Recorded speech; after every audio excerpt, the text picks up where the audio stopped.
welcome to Turiya Talk Season 5, Edition 8. Everyone wants a piece of land. It is the only sure investment. It can never depreciate like a car or a washing machine. Land will only give double its value in 10 years, some people said it. So, coming straight to today's topic, we have with us Mr. Nirmal Lunawat, who is the Executive Director of Forum Group of Companies, which is based out of Calcutta, but has its presence in locations like Jharkhand, Orissa, Maharashtra. Apart from this, the company is into manufacturing as well. Maybe I will not be able to say much, but we will hear from Sir what Forum Group is all about. Sir will be talking about real estate versus the global pandemic crisis. Welcome to Turiya Talk, sir. Thank you, ma'am. Right. Talking to you So, is always a pleasure.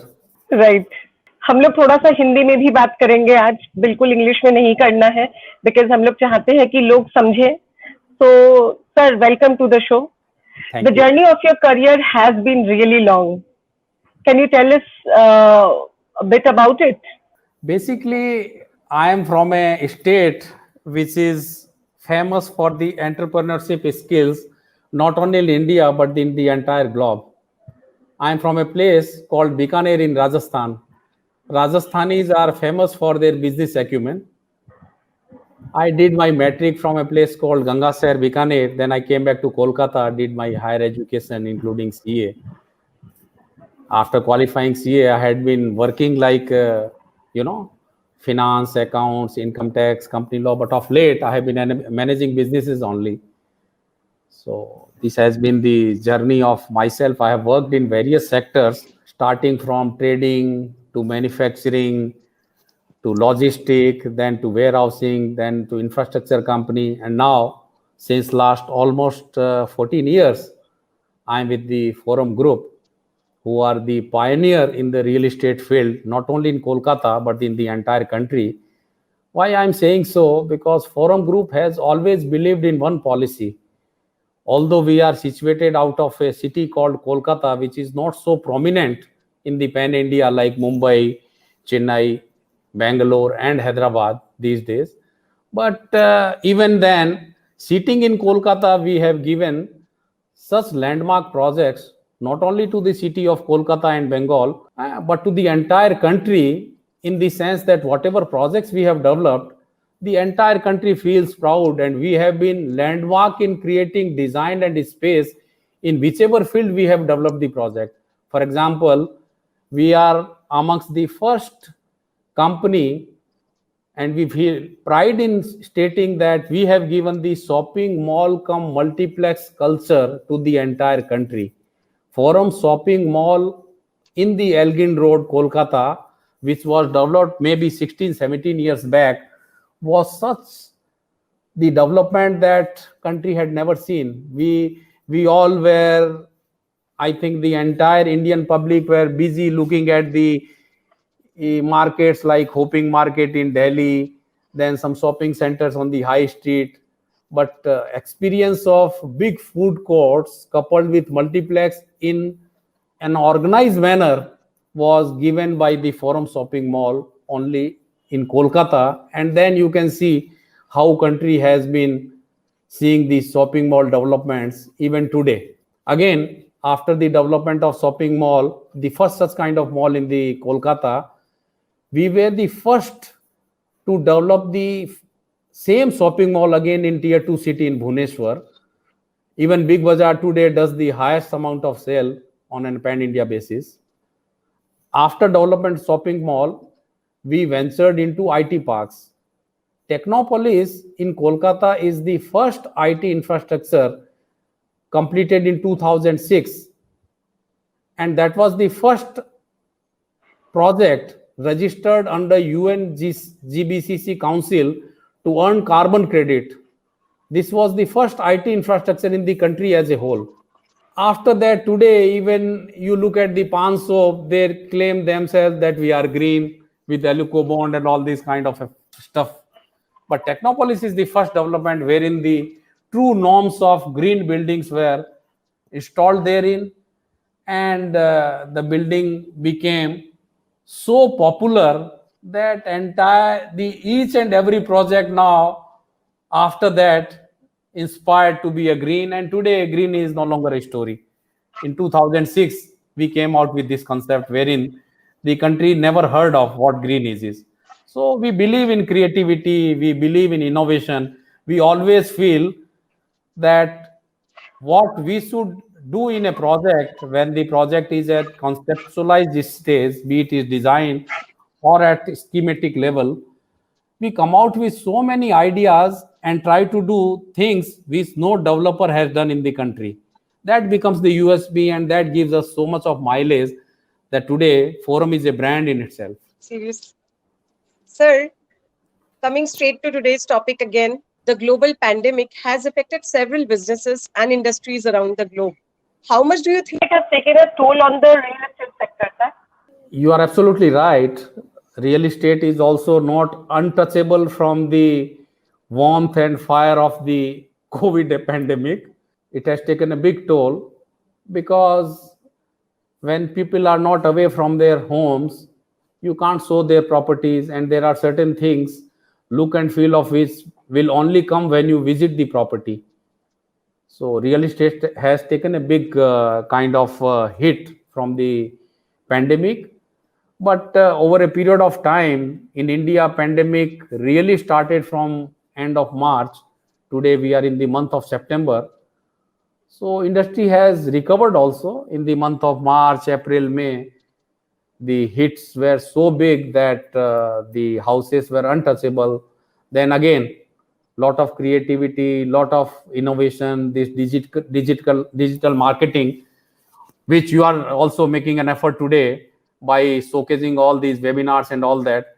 Real estate developers have also developed their tools by looking at their product. Again, each and every developer cannot showcase their project through digital marketing, but digital marketing has been a good and effective tool for the developers to market their projects.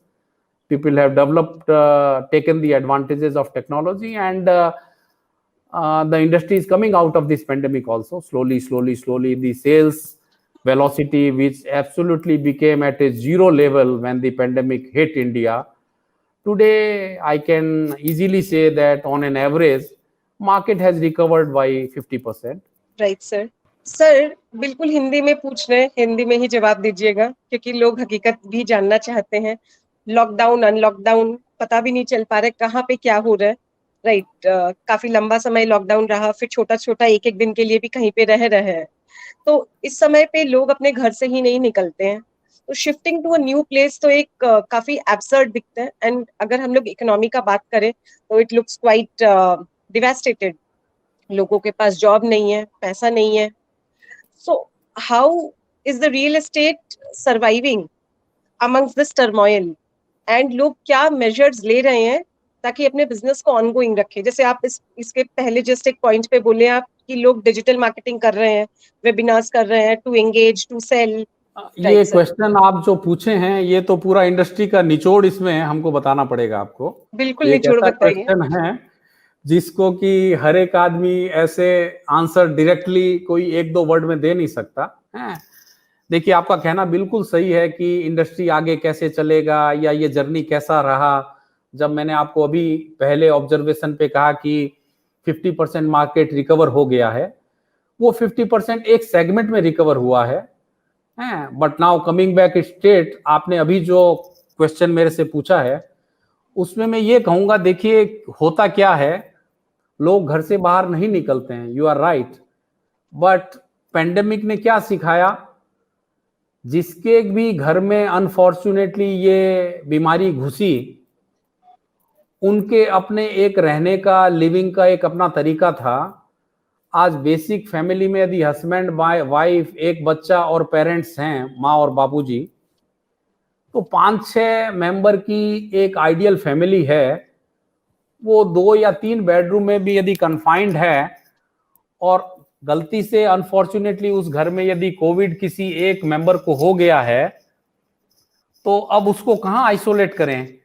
Country में इतने nursing home, hospital equip थे नहीं, government of India ने, state government ने बहुत अच्छी facility करके even hospitals में, आउटसाइड हॉस्पिटल, स्टेडियम हैं, गवर्नमेंट्स की कई बिल्डिंगें हैं, वहां पे ये सब कोविड रिलेटेड पेशेंट्स को रखने की, क्वारंटाइन करने की, ट्रीटमेंट करने की 14 से 17 दिन डिपेंडिंग ऑन हिज रिकवरी, ये सब फैसिलिटी शुरू की। बट फिर भी लोगों को रियलाइज हुआ, कई लोग अफोर्ड कर सकते हैं, कई नहीं कर सकते हैं, ट्रीटमेंट करवाना हर एक आदमी के बस की बात भी नहीं है।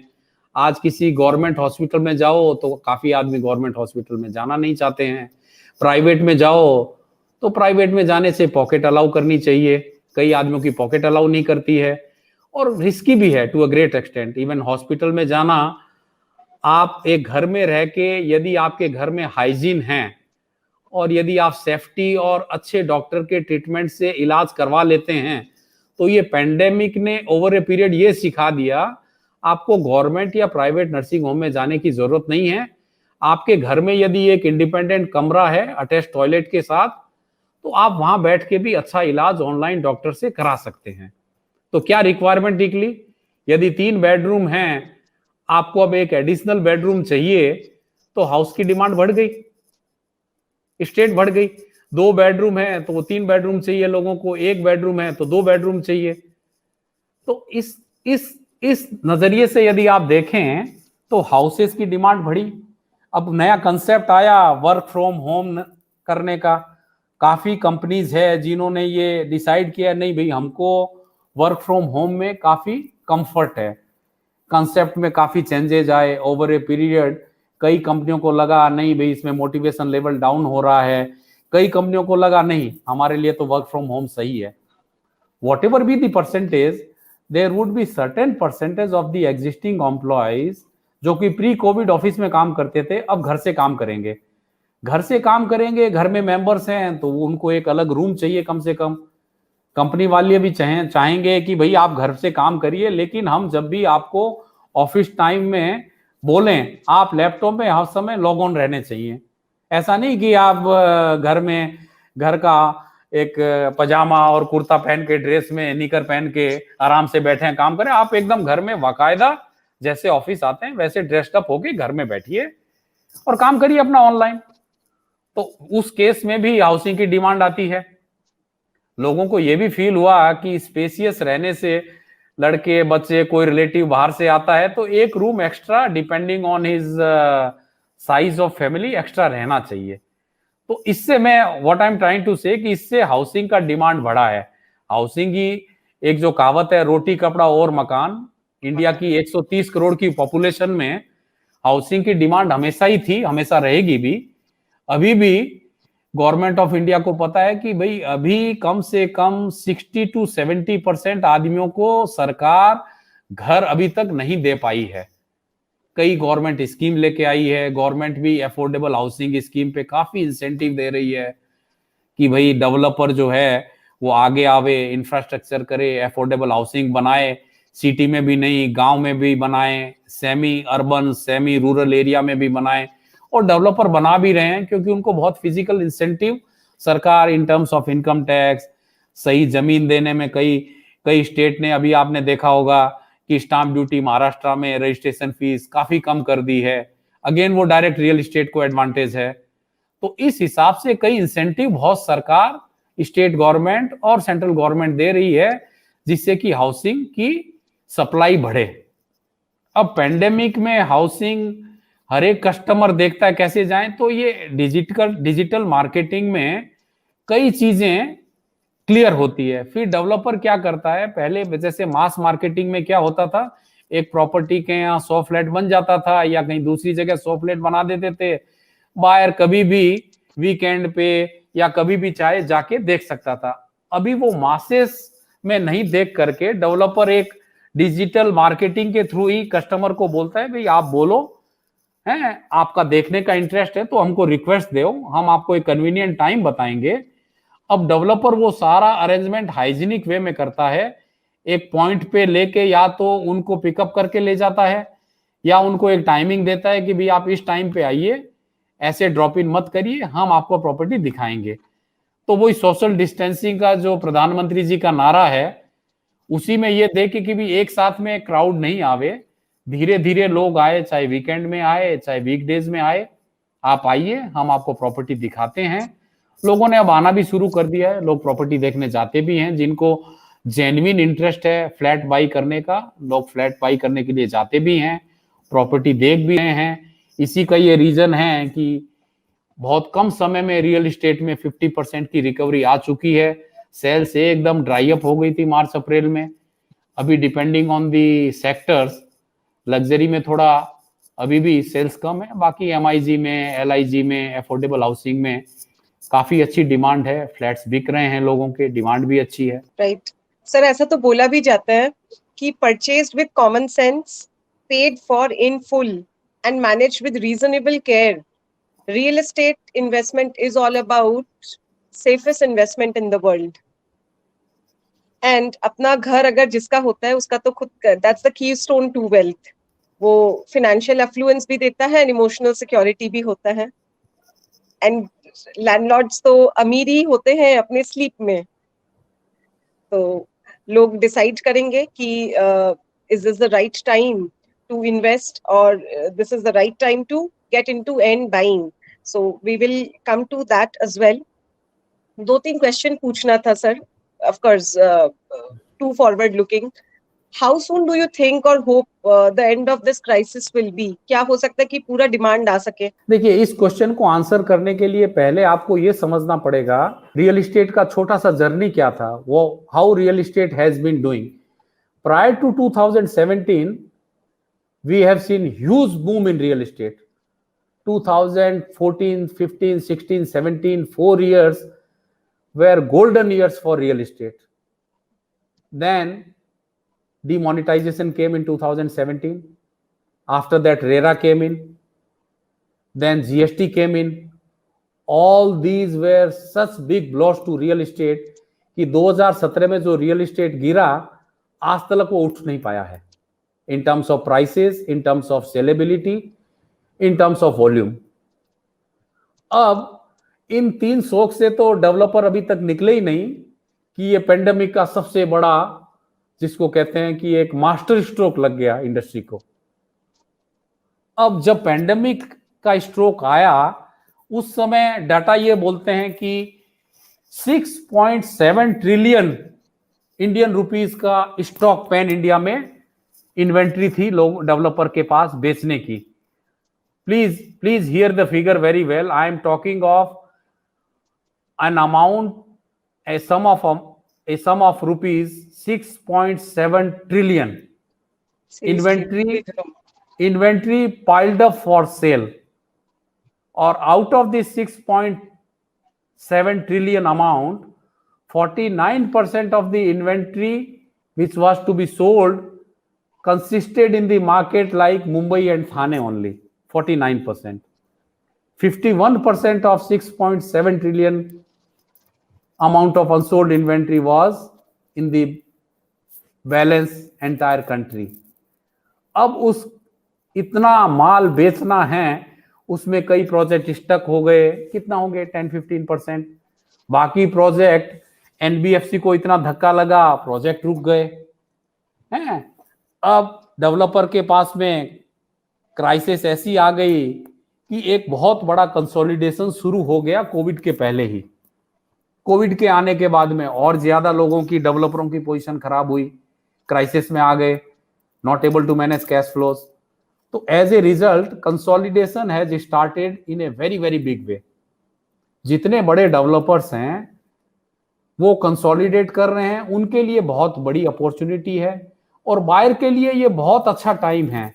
आज हर एक बायर, देखिए, बायर की ये कैपेसिटी नहीं है कि वो हर एक डेवलपर के ऊपर में ड्यू डिलिजेंस कर ले। कई डेवलपर इन दी रेस ऐसे आ गए जिनको मैं ये नहीं कहता हूं कि ये सब हर एक डेवलपर करता है, but developer started behaving with the customer in a very unfairly manner. When I am saying unfairly manner, hard earned money एक आदमी अपना पैसा लगाता है फ्लैट में, 10% टू 90-100% पैसा देने के बाद यदि उसको कमिटेड डेट में फ्लैट नहीं मिलता है तो उसकी क्या अवस्था होती है, आई कैन इमेजिन।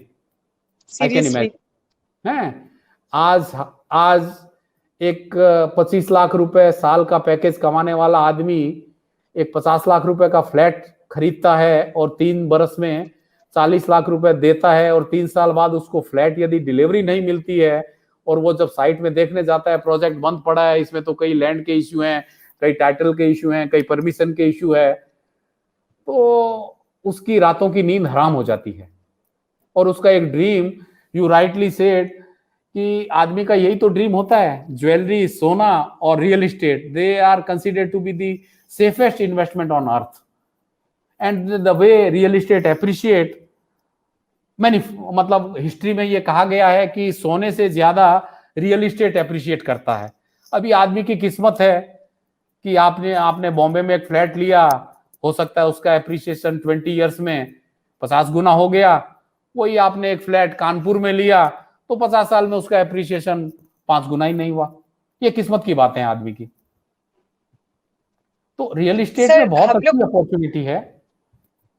अभी कंसोलिडेशन होके प्लेयर अच्छे प्रोजेक्ट लॉन्च करेंगे, कर भी रहे हैं। हाँ, लॉन्चेस काफी कम हुए हैं। अब जो भी प्रोजेक्ट आ रहे हैं वो सीरियस डेवलपर्स के आ रहे हैं और उनके क्रेडेंशियल इतने स्ट्रांग हैं, क्योंकि इतने रजिस्ट्रेशन और एसिड टेस्ट हो रहे हैं, गवर्नमेंट ऑफ इंडिया जितने चेक एंड बैलेंसेस लेके आई, क्योंकि कस्टमर के साथ बहुत तरह के फ्रॉड हुए। बड़ी बड़ी कंपनियां, मैं किसी का नाम नहीं लेना चाहता हूं, सुप्रीम कोर्ट गई, सुप्रीम कोर्ट के डायरेक्शन से अब वो प्रोजेक्ट कंप्लीट हो रहे हैं। तो गवर्नमेंट ने भी, स्टेट गवर्नमेंट ने सेंट्रल गवर्नमेंट के डायरेक्शन पे कई चेक एंड बैलेंसेस पॉलिसियां लाए हैं, जिसके बेसिस पे अब डेवलपर कस्टमर को अच्छे क्वालिटी के कमिटेड प्राइस पे, कमिटेड क्वालिटी और टाइमलाइंस पे फ्लैट देने में काफी हद तक बाध्य है और लोग दे भी रहे हैं।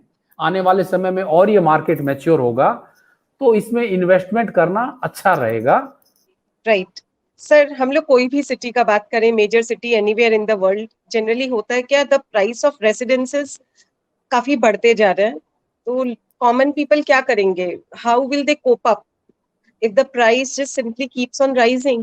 देखिए, प्राइस राइज हो रहा है, आपका कहना सही है, वो मेट्रोपॉलिटन में हो रहा है।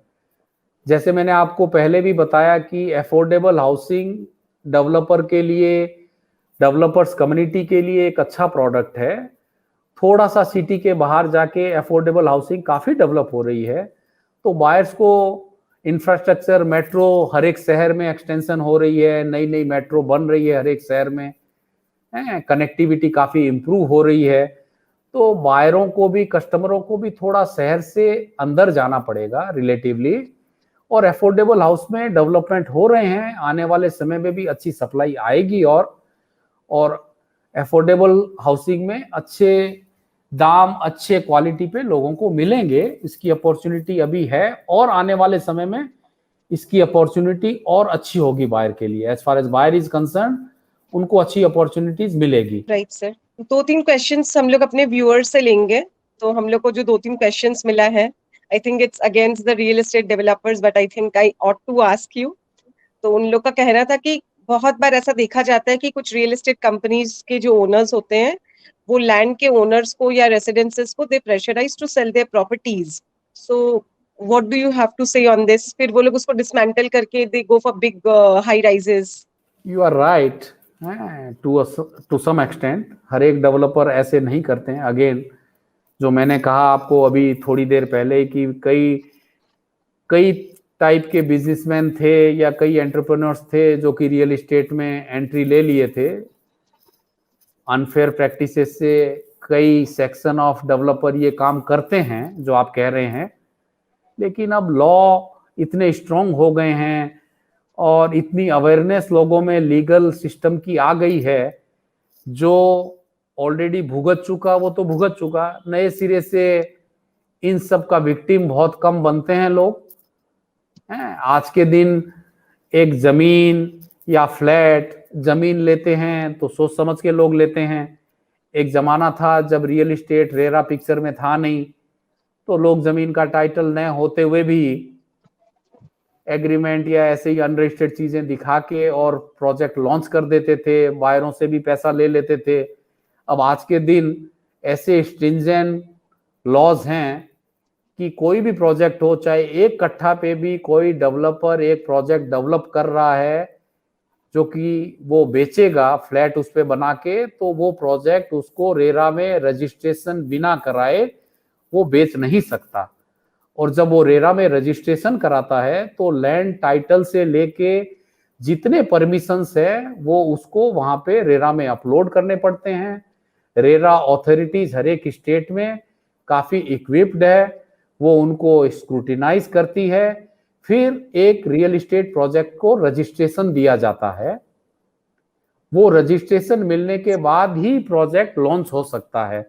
तो आपके क्वेश्चन का जो दूसरा पार्ट था फ्लैट का कि बेचने के लिए मजबूर करते हैं या ऐसा करते हैं, उसमें ये रेरा ने काफी हद तक एक सेफ्टी मैकेनिज्म बायर को दिया है कि भाई डेवलपर बायरों के साथ फ्लैट के बेचने में ये सब खिलवाड़ नहीं कर सकते। अब रेरा का रजिस्टर्ड प्रोजेक्ट एक नंबर होता है, यदि किसी के साथ कोई डेवलपर अपना कमिटमेंट पूरा नहीं रखता है तो बायर को राइट है रेरा में कंप्लेन करने का।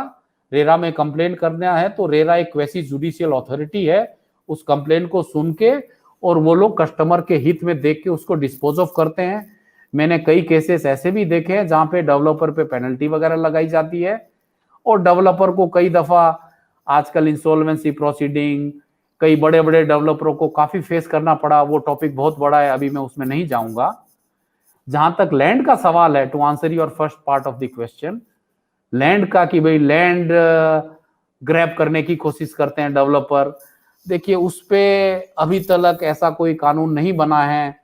उसमें अभी भी यदि कोई डेवलपर अपना मसल पावर ये सब करते हैं तो वहां अभी भी ये सब इश्यूज चलते हैं। मैं ये नहीं कहूंगा ये खत्म हो गए बिल्कुल, उसमें एक रिस्क अभी भी रहती है, बट अगेन लीगल सिस्टम धीरे धीरे मैच्योर्ड हो रहा है तो अवेयरनेस काफी आ रही है लोगों को। रेरा में भी कई लोग लैंड की कंप्लेन लेके जाते हैं तो उसमें कई बार रेरा अथॉरिटीज ये देखती है कि भाई ये एग्जिस्टिंग डेवलपर है जिसके कई प्रोजेक्ट हैं, तो उनको एक वार्निंग दी जाती है कि भाई आप एक रेप्यूटेड डेवलपर हैं तो आप ये सब अनफेयर मींस क्यों अपना रहे हैं।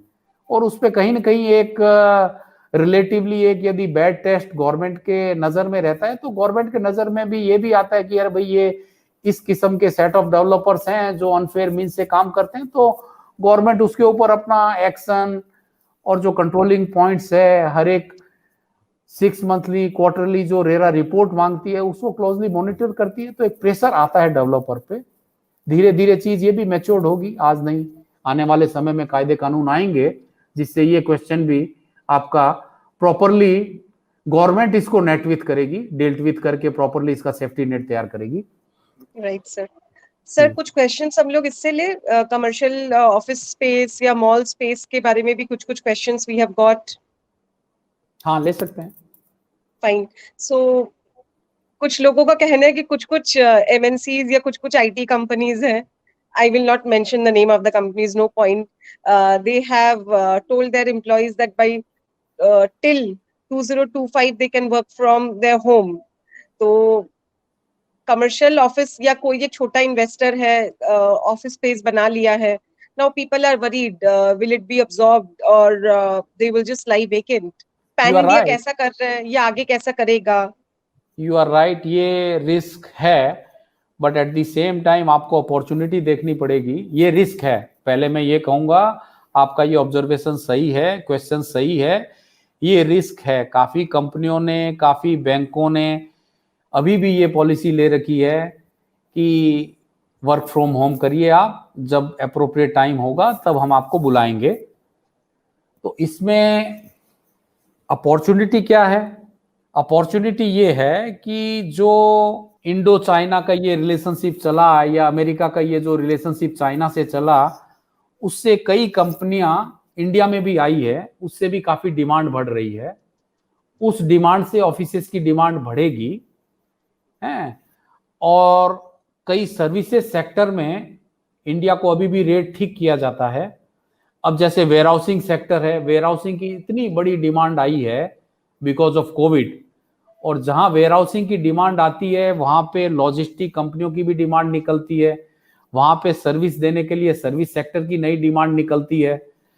तो अब आप रेशियो एनालिसिस करें तो वर्क फ्रॉम होम कितने परसेंटेज आदमियों को बोला गया, अभी तक ऐसी स्टडी आई नहीं है, मैंने देखी नहीं है एटलीस्ट, लेकिन आई एम श्योर कि जितने आदमियों को बोला गया वर्क फ्रॉम होम करने के लिए, 20 यदि आप ये स्टडी एक कोई करे कि भाई अपॉर्चुनिटी से एडिशनल कॉमर्शियल ऑफिस का कितना डिमांड बढ़ा है, जैसे हम लोग रियल एस्टेट में हैं, तो अभी कॉमर्शियल ऑफिस का डिमांड न घटा है न बढ़ा है, बट वेयर हाउसिंग का डिमांड बहुत बढ़ गया।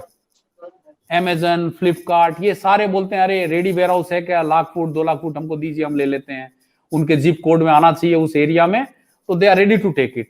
अब सपोज कीजिए जहां पे अब गवर्नमेंट ऑफ वेस्ट बंगाल ने, अभी मैंने 10 दिन 15 दिन पहले न्यूज पढ़ी, government of West Bengal is designating a place near Dankuni to develop a special logistic park for all these companies. तो आज यदि लॉजिस्टिक पार्क बनता है, तो लॉजिस्टिक पार्क बनने के लिए तो एकड़ में पार्क बनेगा, 100-200 एकड़ पे बनेगा। अब उस एकड़ में यदि इतना बड़ा लॉजिस्टिक पार्क बनता है, तो उसकी हाउसिंग की भी डिमांड आएगी, उसकी आईटी कंपनियों के सॉफ्टवेयर मेंटेन करने की या नई बनाने की भी डिमांड आएगी। तो वो सब भी डिमांड देखिए हर एक स्टेट में आती है, ये साइक्लिकल है, हर एक बिजनेस में अप डाउन होते हैं। कॉमर्शियल ऑफिस की अभी कम डिमांड है, 6 महीना बाद आप देखिए all of a sudden economy turn होगी।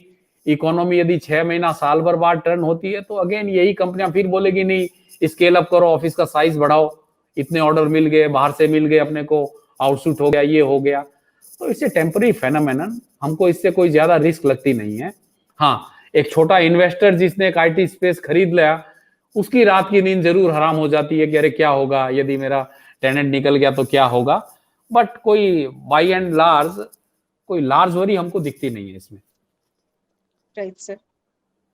One question on mall space demand, supply, because सब तो ऑनलाइन ही खरीद रहे हैं, लोगों का कहना है आजकल।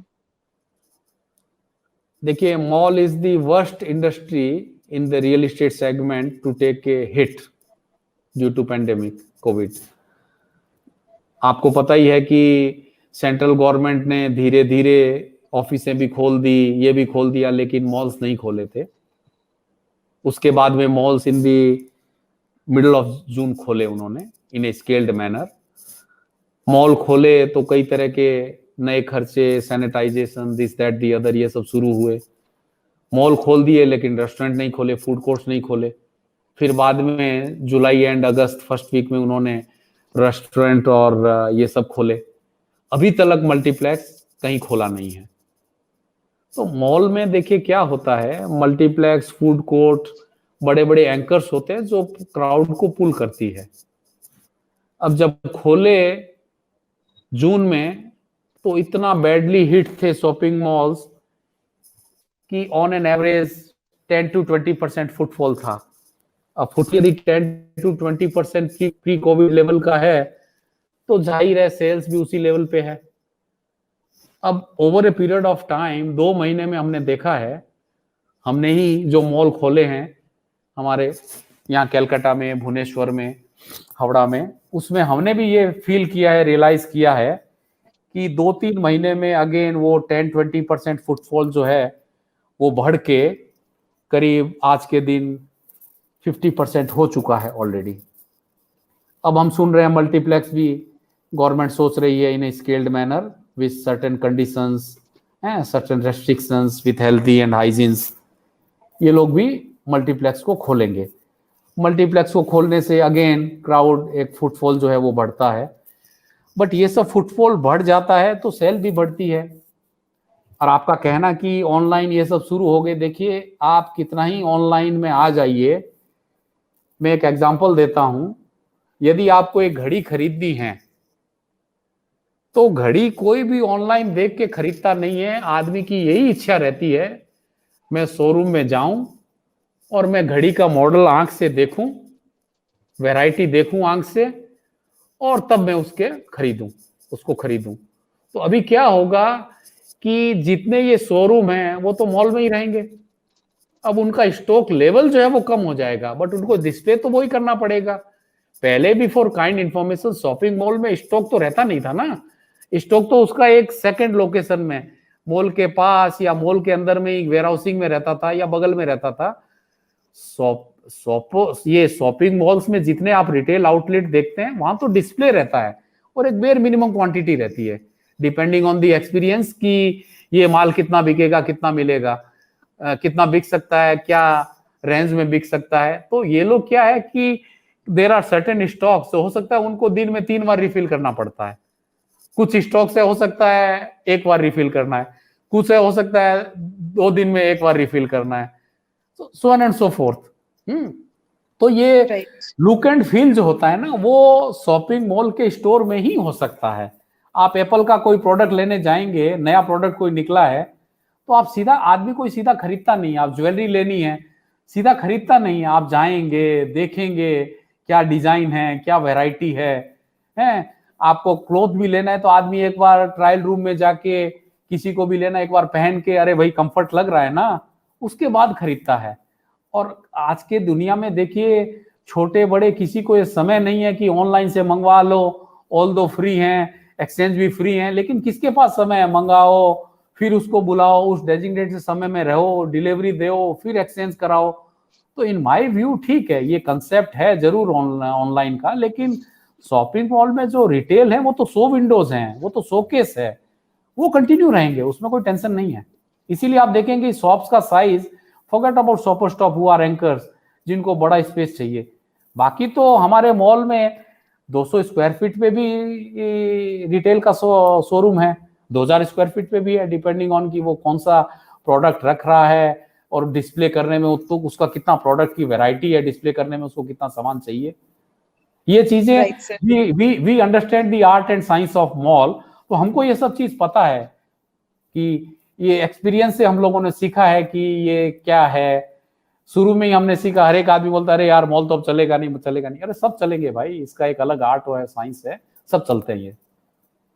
हाँ, पेंडेमिक से काफी हिट हुआ। हाँ, क्या प्लीज कुछ रिपोर्ट्स अगर देखा जाए तो by 2025, I think by next 5 years, millennials are expected to form more than 20 million new households. I think this will be very, very positive for the sector. Not only that, ये बोला भी जाता है, real estate is the second largest source of employment after agriculture in our country, India. It accounts for about 10% of the nation's GDP, and it is slated to grow at 30% over the next decade. But of course, COVID has disturbed. But sir, आपका जो vision है, आप जो बताएं, so things are going to improve in the near future. So with that note, I would like to say that we are almost at the end of the show, and I would like to thank you, sir, for joining. Not only for that, but we got to know a lot about the real estate industry and how it is surviving in this pandemic situation. I hope the good days are near. Let's hope this disastrous pandemic ends as soon as possible. Before we end our show, we will play the promo of the next show, which we have on 22nd September, that is coming Tuesday. Hello everybody, this is Dr. Falguni Vasavada Oza, and I am super excited to be going live on Turiya Talks with Sandhya, and this is happening on the 22nd of September at 6:30 p.m. This will be a YouTube live where you can not only listen to me but also ask me questions real time. I would love to answer any questions that you may have from my domains, which are advertising and marketing, social media platforms and personal branding, body positivity, gender identity, and women empowerment. I so look forward to interacting with all of you.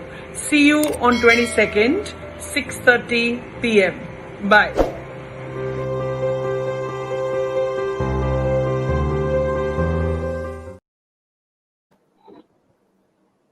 Thank you, son, once again for joining, and it was a great session. Till then, I think we can say that happy weekend. Thank you very much, and thank you entire team. Namaskar. Thank you.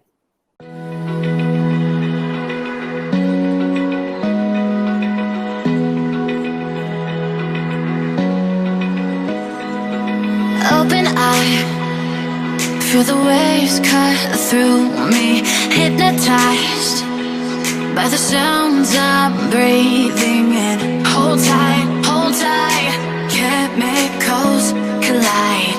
Hold tight, hold tight, hold tight. Dripping lights paint the skies, all because